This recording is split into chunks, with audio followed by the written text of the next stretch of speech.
Bonjour les amis, soyez les bienvenus dans notre émission Semences du bonheur pour tous avec moi-même, DJ Meshior. Aujourd'hui, nous allons aborder la leçon numéro 2 de l'étude du livre Le plus grand vendeur du monde de Og Mandino, avec pour titre Le choix du métier de vendeur par Hafid. Hafid, c'est celui que nous avons découvert la dernière fois, le vieux riche commerçant qui a transféré une bonne partie de sa richesse à ses intendants et qui a donné des parchemins, qui voulait donner des parchemins à son régent. Alors, découvrons l'histoire de Hafid. Hafid était un chamelier, le chamelier d'un riche commerçant du nom de Patros. Un soir, le jeune Hafid émit un souhait envers son patron, un souhait qui déconcerta ce dernier. Il lui avait dit qu'il voudrait vendre ses marchandises plutôt que d'être un simple chamelier. Il souhaitait améliorer sa position, car la vente pourrait lui apporter prospérité et succès. La détermination se lisait clairement sur le visage du jeune Hafid, qui pensait égaler ou même surpasser les performances des autres vendeurs.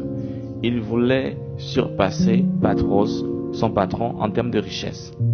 Mais Patros lui fit comprendre ceci: il ne fallait pas que la richesse matérielle soit son seul motivateur dans la vie. Il lui dit de s'efforcer d'être heureux, d'aimer et d'être aimé en retour. Et le plus important de tout était d'acquérir la paix de l'esprit et la sérénité.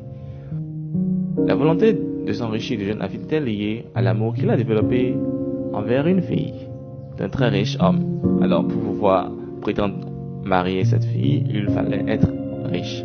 Il lui fallait donc améliorer sa position afin d'espérer obtenir facilement la main de la jeune fille. C'est ainsi que Patros décida de donner sa chance à Hafid en tant que vendeur, mais il lui a dit qu'il lui fallait démontrer que ce n'était pas de vaines paroles qu'il était en train de prononcer, car il verrait devant lui se soulever des montagnes et que le métier de vendeur n'est pas un métier de tout repos. Je dirais que le métier ici d'entrepreneur n'est pas un métier de tout repos, car beaucoup échouent sur ce chemin et tombent dans le désespoir. En effet, dans la vente comme dans toute profession importante, la victoire ne vient qu'après des luttes et des défaites innombrables. Patros lui fit comprendre que c'est une activité solitaire et qu'à de nombreuses reprises il se retrouverait dans la solitude, et c'est surtout dans ces moments qu'il devrait faire attention à prendre les bonnes décisions, car elles pourront affecter grandement sa carrière. Dans la solitude et l'absence des proches, on a tendance à rechercher des solutions dans les séductions, femmes, drogue, alcool, etc. Ce qui conduit bon nombre de personnes à l'échec malgré leur avenir très prometteur. Pour le tester, alors Patros décida de lui confier une très belle tunique, une tunique de très grande valeur à vendre dans une ville nommée Bethléem, où aucun vendeur ne s'y est rendu, car il pensait que ses habitants étaient très pauvres et que c'était une perte de temps de vouloir partir dans cette ville et vendre quoi que ce soit.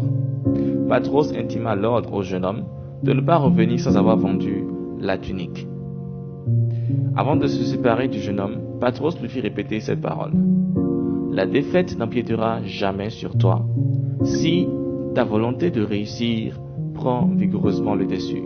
Afin de répéter: la défaite n'empiétera jamais sur moi si ma volonté de réussir prend vigoureusement le dessus. Pour tout ce que vous allez entreprendre, pour tout objectif que nous avons, nous devons également être déterminés, être très déterminés. Cela nous portera à surmonter toutes les difficultés. C'est sur ce que je mets fin à notre émission du jour, Semences du bonheur pour tous, et à mercredi prochain pour découvrir le contenu du chapitre numéro 4. Bye.